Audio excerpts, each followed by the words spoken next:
Chapter 22, The Deathly Hallows. Harry fell, panting, onto grass and scrambled up at once. They seemed to have landed in the corner of a field at dusk. Hermione was already running in a circle around them, waving her wand. Protego totalum, salvio hexia.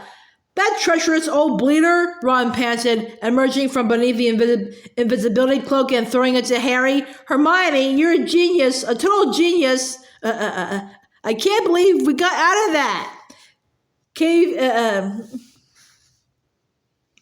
Inimicium. Didn't I say it was an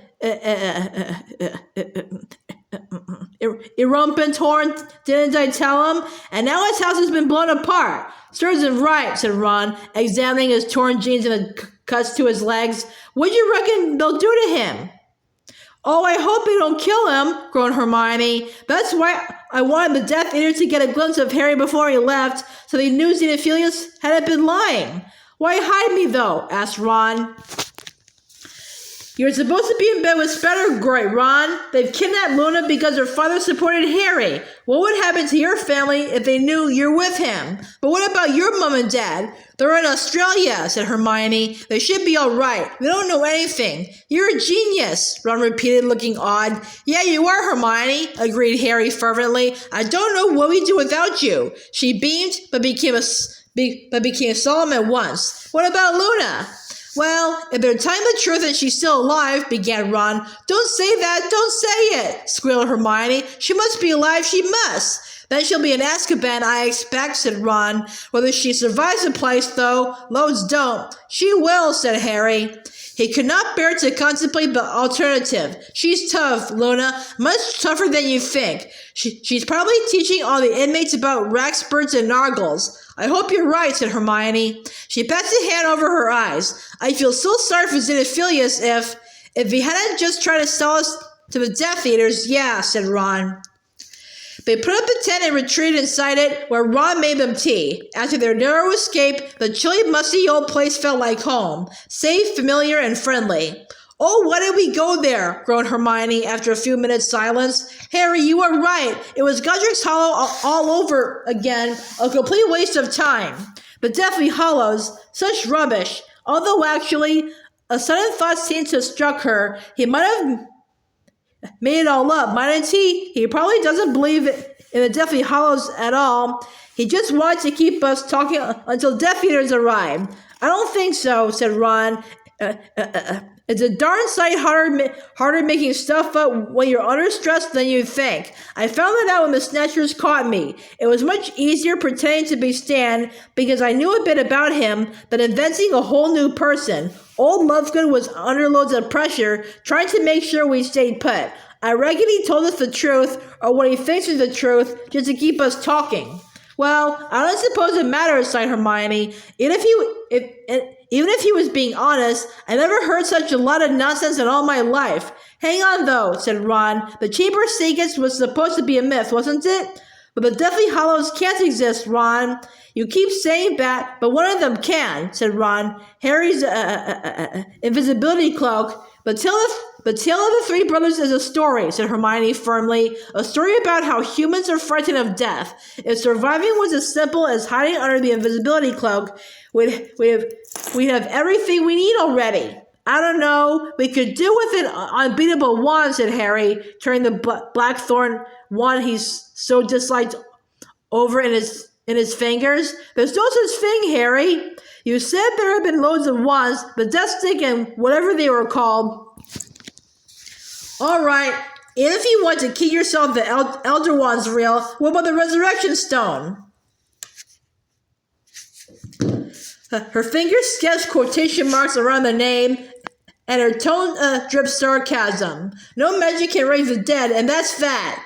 When my wand connected with you-know-whos, it made my mom and dad appear, and Cedric, but they weren't really back from the dead, were they? Said Hermione. Those kinds of pale imitations aren't the same as truly bringing someone back to life. But she, the girl in the tale, didn't really come back, did she? The story says that once people are dead, they belong with the dead. But the second brother still got to see her and talk to her, didn't he? He even lived with her for a while.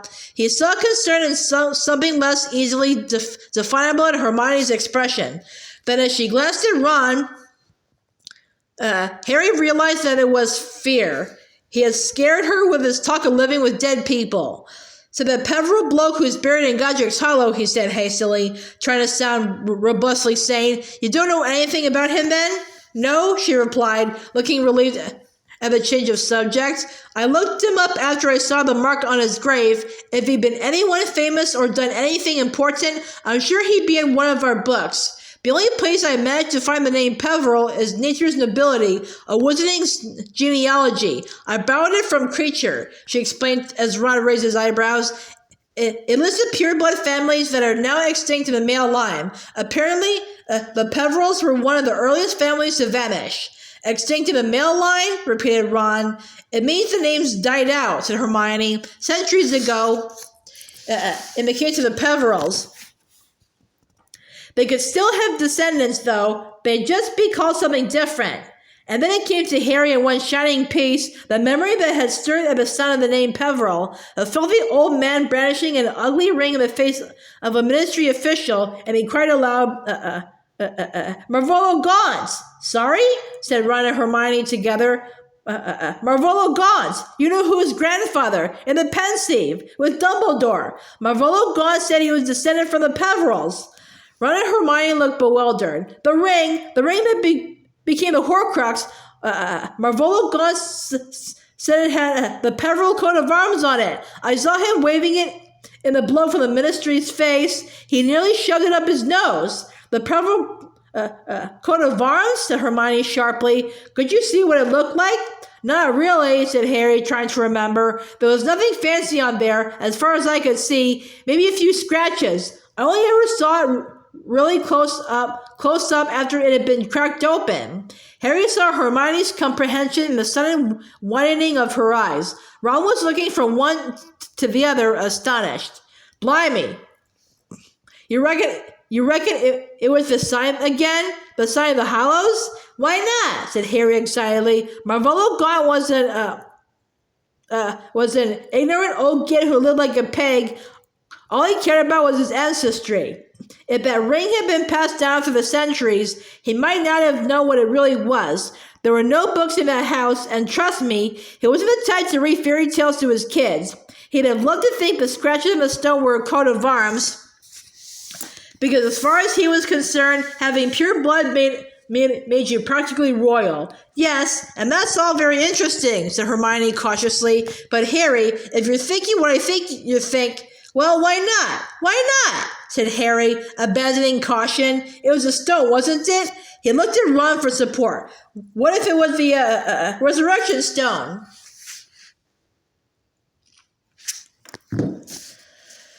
Ron's mouth fell open. "Blimey! But what does the work if Dumbledore broke? Work? Ron, it never worked. There's no such thing as a resurrection stone."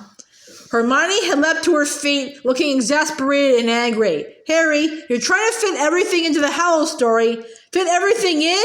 he repeated. "Hermione, it fits of its own accord. I know the sign of the Deathly Hallows was on that stone. Gaunt said he was descended from the Peverils. A minute ago, you told us you never saw the mark on the stone properly. What do you reckon the ring is now?" Ron asked Harry. "What did Dumbledore do with it after he broke it open?" But Harry's imagination was racing ahead, far beyond Ron and Hermione's. 3 objects, or Hallows, which, if united, will make the possessor master of death, master, conqueror, vanquisher. The last enemy that shall be destroyed is death. And he saw himself, possessor of the Hallows, facing Voldemort, whose Horcruxes were no match. Neither can live while the other survives. Was this the answer? Hallows versus Horcruxes? Was there a way, after all, to ensure that he was the one who triumphed? If he were the master of the Deathly Hallows, would he be safe? Harry? But he scarcely heard Hermione. He had pulled out his invisibility cloak and was running it through his fingers, the cloth supple as water, light as air. He had never seen anything to equal it in his nearly 7 years in the wizarding world. The cloak was exactly what Xenophilius had described, a cloak that really and truly renders the wearer completely invisible and endures eternally, giving constant and impenetrable concealment no matter what spells are cast at it. And then, with a gasp, he remembered, Dumbledore had my cloak the night my parents died. His voice shook and he could feel the color in his face, but he did not care. My mom told Sirius that Dumbledore borrowed the cloak. This is why. He wanted to examine it because he thought it was the third Hallow. He noticed Peveril is buried in Godric's Hollow. Harry was walking blindly around the tent, feeling as though great new vistas of truth were opening all around him. He's my ancestor. I'm descended from the third brother. It all makes sense. He felt ardent uncertainty in his belief in the Hallows, as if the mere idea of possessing them was giving him protection, and he felt joyous as he turned back to the other two. Harry, said Hermione again, but he was busy undoing the pouch around his neck, his fingers shaking hard. Read it, he told her, pushing his mother's letter into her hand. Read it. Dumbledore had the cloak, Hermione. Why else would he want it? He didn't need a cloak. He could perform a disillusionment charm so powerful that he made himself completely invisible without one. Something fell to the floor and rolled, glittering, under a chair. He had dislodged the snitch when he pulled out the letter. He stooped to pick it up, and then the newly tasked spring of fabulous discoveries threw him another gift, and shock and wonder erupted inside him so that he shouted out, It's in here! He left me the ring! It's in the snitch! You reckon? He couldn't understand why Ron looked taken aback. It was so obvious, so clear to Harry. Everything fit, everything. His cloak was the third Hallow, and when he discovered how to open the snitch, he would have the second, and then all he needed to do was find the first Hallow, the Elder Wand, and then... But it was as though a curtain fell on a lit stage. All his excitement, all his hope and happiness were extinguished at a stroke, and he stood alone in the darkness, and the glorious spell was broken. That's what he's after. That's what he's after. The change in his voice made Ron and Hermione look even more scared. You know who's after the Elder Wand? He turned his back on their strained, incredulous faces. He knew it was the truth. It all made sense. Voldemort was not seeking a new wand. He was seeking an old wand, a very old wand indeed. Harry walked to the entrance of the tent, forgetting about Ron and Hermione as he looked out into the night, thinking...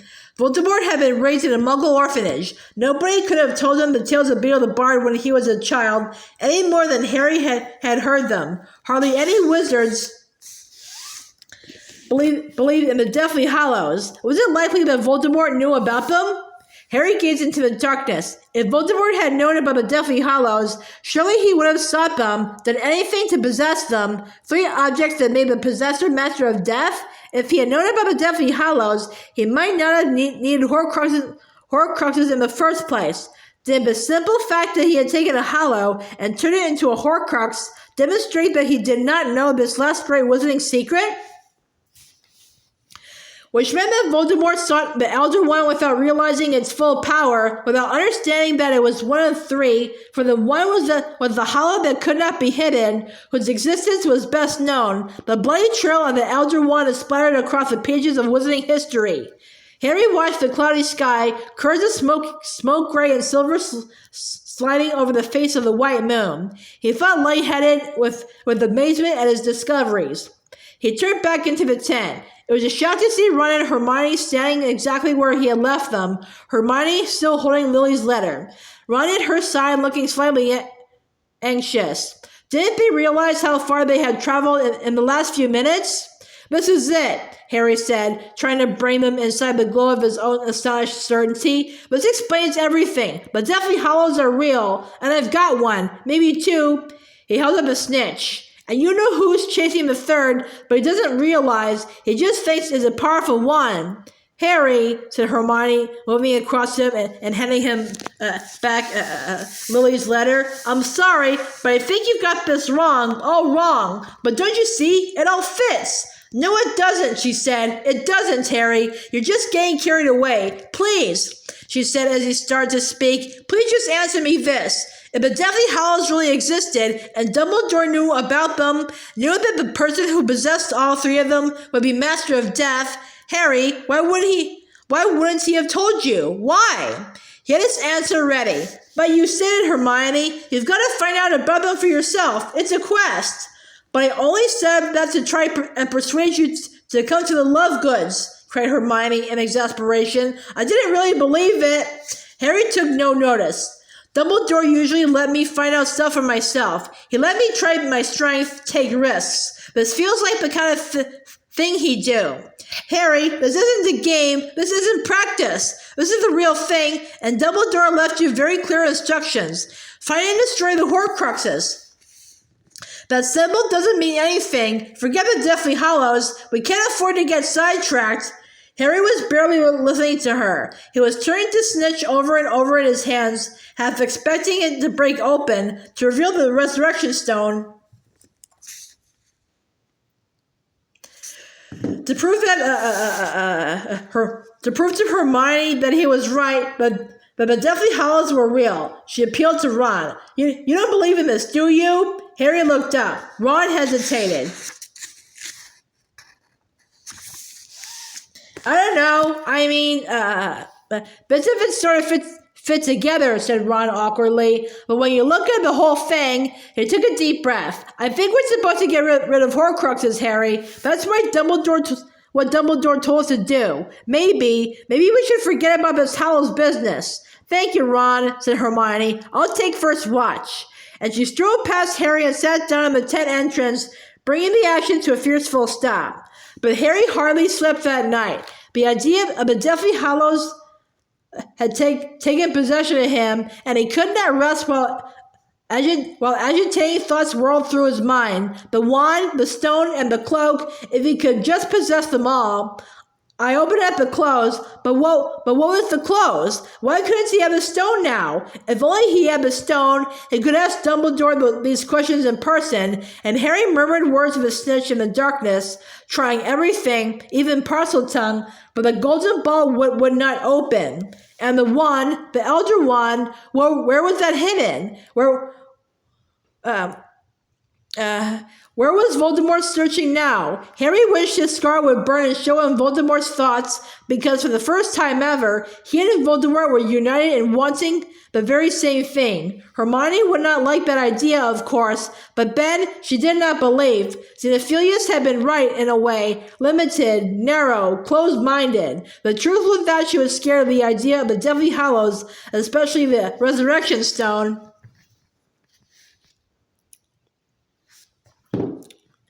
And Harry pressed his mouth again to the snitch, kissing it, nearly swallowing it, but the cold metal did not yield. It was nearly dawn when he remembered Luna, alone in a cell in Azkaban, surrounded by Dementors, and he suddenly felt ashamed of himself. He had forgotten all about her in his feverish contemplation of the Hallows. If only they could rescue her, but Dementors in those numbers would be virtually unassailable. Now he came to think about it, he had not yet tried casting a Patronus with a Blackthorn wand. He must try that in the morning. If only there was a way of getting a better wand. And desire for the Elder Wand, the Death Stick, unbeatable, invincible, swallowed him once more. They packed up a tent next morning and moved on through a dreary shower of rain.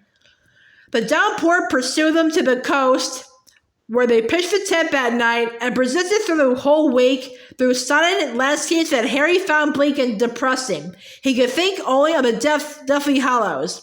It was as though a flame had been lit inside him that nothing, not Hermione's flat disbelief nor Ron's persistent doubts, could extinguish.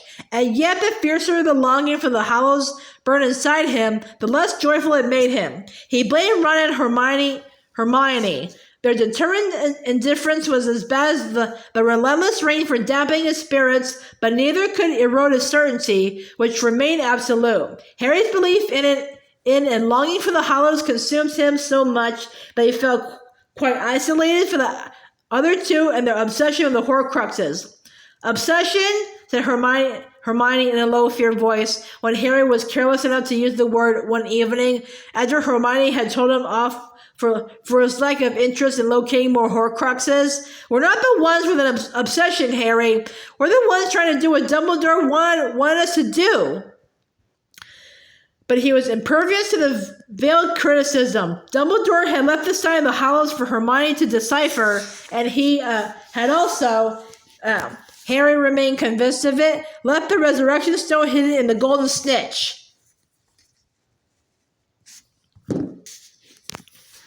Neither can live while the other survives. Master of death. Why didn't Ron and Hermione understand? The last enemy that shall be destroyed is death, Harry quoted calmly. I thought it was who we were supposed to be fighting, Hermione retorted, and Harry gave up on her. Even the mystery of the silver dough, which the other two insisted on discussing, seemed less important to Harry now, a vaguely interesting sideshow. The only other thing that mattered to him was that his scar had begun to prickle again, although he did all he could to hide this fact from the other two. He sought solitude whenever it happened, but was disappointed by what he saw. The visions he and Voldemort were sharing had changed in quality, but had become blurred, shifting as though they were moving in and out of focus. Harry was just able to make out the indistinct features of an object that looked like a skull, and something like a mountain that was more shadow than substance. Used to images as sharp as reality, Harry was disconcerted by the change. He was worried that the connection between himself and Voldemort had been damaged, a connection that he both feared and, whatever he had told Hermione, prized. Somehow, Harry connected these unsatisfying vague images with the destruction of his wand, as if it was the Blackthorn wand's fault that he could no longer see into Voldemort's mind as well as before. As the weeks crept on, Harry could not help but notice, even though his new self-absorption, that Ron seemed to be taking charge. Perhaps because he was determined to make up for having walked out on them. Perhaps because Harry's descent into listlessness galvanized his dormant leadership qualities. Ron was the one now encouraging and exhorting the other two into action. 3 Horcruxes left, he kept saying. We need a plan of action. Come on. Where haven't we looked? Let's go through it again. The orphanage, Diagon Alley, Hogwarts, the Riddle House, Bergen and Berks, Albania, every place that they knew Tom Riddle had ever lived or worked, visited or murdered. Ron and Hermione raked over them again. Harry joining in only to stop Hermione pestering him.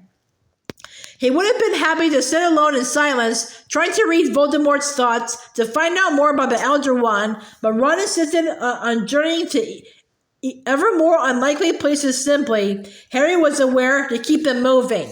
You never know, was Ron's constant refrain. Upper Flagley is a wizarding village. He might have wanted to live there. Let's go and have a poke around.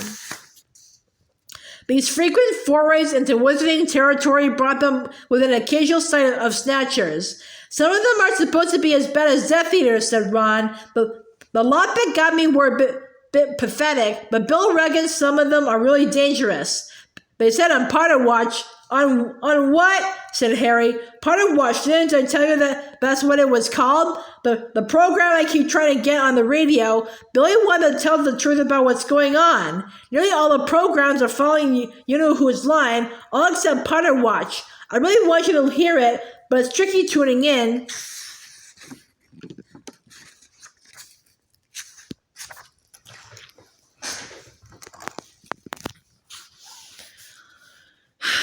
Ron spent evening after evening using his wand to beat out various rhythms on top of the wireless while the dials whirled. Occasionally, they would catch snatches of advice on how to treat dragonpox and with a few bars of A Cauldron Full of Hot Strong Love. While he tapped, Ron continued to try to hit on the correct password, muttering strings of random words under his breath. They're normally something to do with the order, he told them. Bill had a real knack for guessing them. I'm about to get one in the end, but not until March did their luck favor Ron at last.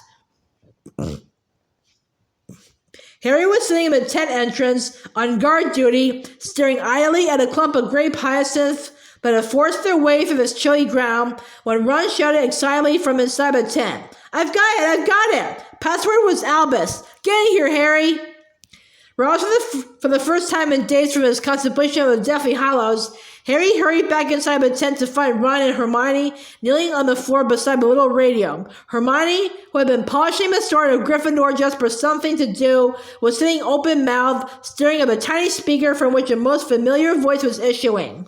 Apologized for a temporary absence from the airwaves, which was due to a number of house calls in our area by those charming Death Eaters. So that's Lee Jordan, said Hermione. I know, beamed Ron. Cool, eh? Now found ourselves another secure location, Lee was saying, and I'm pleased to tell you that two of our regular contributors have joined me here this evening. Evening, boys. Hi. Evening, River. River, that's Lee, Ron explained. They've all got code names, but you can usually tell. But before we hear from Royal and Romulus, Lee went on, let's take a moment to report those deaths that the Wizarding Wireless Network News and Daily Prophet don't think important enough to mention. It is with great regret that we inform our listeners of the murders of Ted Tonks and Dirk Creswell. Harry felt a sick swooping in... Harry felt a sick swooping in his belly. He, Ron, and Hermione gazed at one another in horror. A goblin by the name of Gornuk was also killed. It is believed that Muggle-born Dean Thomas and a second goblin, both believed to have been traveling with Tonks, Creswell, and Gornuk, may have escaped. If Dean is listening, or if anyone has any knowledge of his whereabouts, his parents and sisters are desperate for news. Meanwhile, in Gadley, a Muggle family of 5 has been found dead in their home. Muggle authorities are attributing the deaths to a gas leak, but members of the Order of the Phoenix informed me that it was the killing curse. More evidence, as if it were needed, of the fact that Muggle slaughter is becoming a little more than a recreational sport under the new regime. Finally, we regret to inform our listeners that the remains of Bathilda Bagshot have been discovered in Godric's Hollow. The evidence is that she died several months ago. The Order of the Phoenix informs us that her body showed unmistakable signs of injuries inflicted by dark magic. Listeners, I'd like to invite you now to join us in a minute's silence and in memory of Ted Tonks, Dirk Creswell, Bathilda Bagshot, Gornuk, and the unnamed, but no less regretted, Muggles murdered by the Death Eaters. Silence fell, and Harry, Ron, and Hermione did not speak. Half of Harry yearned to hear more, half of him was afraid of what might come next. It was the first time he had felt fully concerned to the outside world for a long time. Thank you, said Lee's voice, and now he turned to regular contributor Royal for an update on how the new Wizarding Order is affecting the Muggle world. Thanks, River, said an unmistakable voice, deep, measured, reassuring. Kingsley, burst out Ron. We know, said Hermione, hushing him. Muggles remain ignorant of the source of their suffering as they continue to sustain heavy casualties, said Kingsley. However, we continue to hear truly inspirational stories of wizards and witches risking their own safety to protect Muggle friends and neighbors, often without the Muggles' knowledge. I'd like to appeal to all our listeners to emulate their example, perhaps by casting a protective charm over any Muggle dwellings in your street. Many lives could be saved if such simple measures are taken. And what would you say, Royal, to those listeners who reply that in these dangerous times, it should be wizards first, asked Lee. I say that it's one short step from wizards first to purebloods first, and then to Death Eaters, replied Kingsley. We're all human, aren't we? Every human life is worth the same and worth saving. Excellently put, Royal, and you've got my vote for Minister of Magic if ever we get out of this mess, said Lee. And now, over to Romulus for a popular feature, Pals of Potter. Thanks, River, said another very familiar voice. Ron started to speak, but Hermione forestalled him in a whisper. We know it's Lupin. Romulus, do you maintain, as every time you've appeared in our program, that Harry Potter is still alive? I do, said Lupin firmly. There is no doubt at all in my mind that his death would be proclaimed as widely as possible by the Death Eaters if it had happened, because it would strike a deadly blow at the morale of those resisting the new regime. The boy who lives remains a symbol of everything for which we are fighting. The triumph of good, the power of innocence, we need to keep resisting. A mixture of gratitude and shame welled up in Harry. Had Lupin forgiven him, then, for the terrible things he had said when they had last met? And what would you say to Harry if you knew he was listening, Romulus? I'd tell him we're all with him in spirit, said Lupin, then hesitated slightly, and I'd tell him to follow his instincts, which are good and nearly always right. Harry looked at Hermione, whose eyes were full of tears. Nearly always right, she repeated. Oh, didn't I tell you? Said Ron in surprise. Bill told me Lupin's living with Tonks again, and apparently she's getting pretty big too. And our usual update on those friends of Harry Potter's who are suffering for their allegiance, Lee was saying.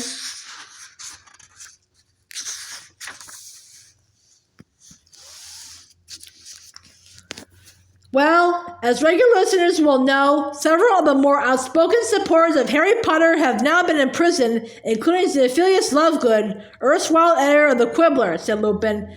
At least he's still alive, muttered Ron.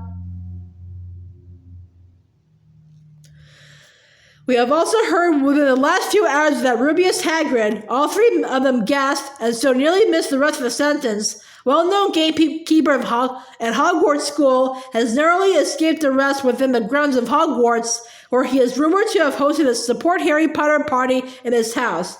However, Hagrid was not taken into custody and is, we believe, on the run. I suppose it helps when escaping from Death Eaters if you got a 16-foot-high half-brother, asked Lee. It would tend to give you an edge, agreed Lupin gravely. May I just add that while we here at Potter Watch applaud Hagrid's spirit, we would urge even the most devoted of Harry's supporters against following Hagrid's lead. Support Harry Potter parties are unwise in the present climate. Indeed we are, Romulus, said Lee. So we suggest that you continue to show your devotion to the man with the lightning scar by listening to Potter Watch. And now, let's move to news concerning the wizard who is proving just as elusive as Harry Potter. We'd like to refer to him as the Chief Death Eater, and here to give his views on some of the more insane rumors circulating about him, I'd like to introduce a new correspondent, Rodents. Rodents? See another familiar voice, and Harry, Ron, and Hermione cried out together. Fred! No, is it George? It's Fred, I think, said Ron, leaning in closer, as whichever twin it was said. I'm not being rodent, no way. I told you I wanted to be Rapier. Oh, all right then, Rapier. Could you please give us... all right, Ben. Rapier, could you please give us your take on the various stories we've been hearing about the Chief Death Eater? Yes, River, I can, said Fred. As our listeners will know, unless they've taken refuge in the bottom of a garden pond or somewhere similar, you know whose strategy of remaining in the shadows is creating a nice little climate of panic.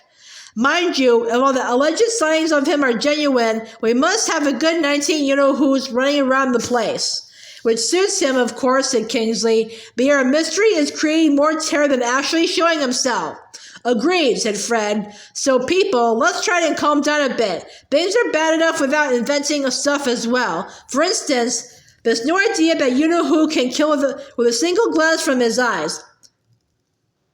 That's a basilisk, listeners. One simple test. Check whether the thing that's glaring at you has got legs. If it has, it's safe to look into its eyes, although if it is really you-know-who, that's still likely to be the last thing you ever do. For the first time in weeks and weeks, Harry was laughing. He could feel the weight of tension leaving him. And the rumors that he keeps being sighted abroad? Asked Lee. Well, who wouldn't want a nice little holiday after all the hard work he's been putting in? Asked Fred. Point to his people. Don't get lulled into a false sense of security, thinking he's out of the country. Maybe he is, maybe he isn't, but the fact that remains he can move faster than Severus Snape confronted with shampoo when he wants to, so don't count on him being a long way away if you're planning on taking any risks. I never thought I'd hear myself say it, but safety first. Thank you very much for those wise words, Rapier, said Lee. Listeners, that brings us to the end of another Potter Watch. We don't know when it will be possible to broadcast again, but you can be sure we shall be back. Keep twirling those dials. The next password will be Mad Eye. Keep each other safe. Keep faith. Good night. The radio's dial twirled and the lights behind the tuning panel went out. Harry, Ron, and Hermione were still beaming. Hearing familiar, friendly voices was an extraordinary tonic. Harry had become so used to their isolation, he had nearly forgotten that other people were resisting Voldemort. It was like waking from a long sleep.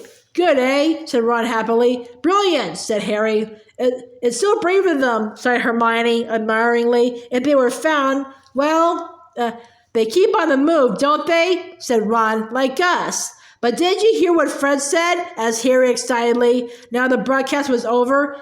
His thoughts turned again toward his all-consuming obsession. He's abroad. He's still looking for the one. I knew it. Harry, come on, Hermione. Why are you so determined not to admit it? Harry, no! Voldemort's after the Elder One. The name's taboo, Ron bellowed, leaping to his feet as a loud crack sounded outside the chat. I told you, Harry. I told you. You can't say it anymore. We've got to put the protection back around us quickly. It's how they find... But Ron stopped talking, and Harry knew why. The sneakoscope on the table had lit up and begun to spin. They could hear voices coming nearer and nearer. Rough, excited voices. Ron pulled the illuminator out of his pocket and clicked it. Their lamps went out. Come out of there with your hands up, came a rasping voice from the darkness. We know you're in there. You've got half a dozen wands pointing at you, and we don't care who we curse.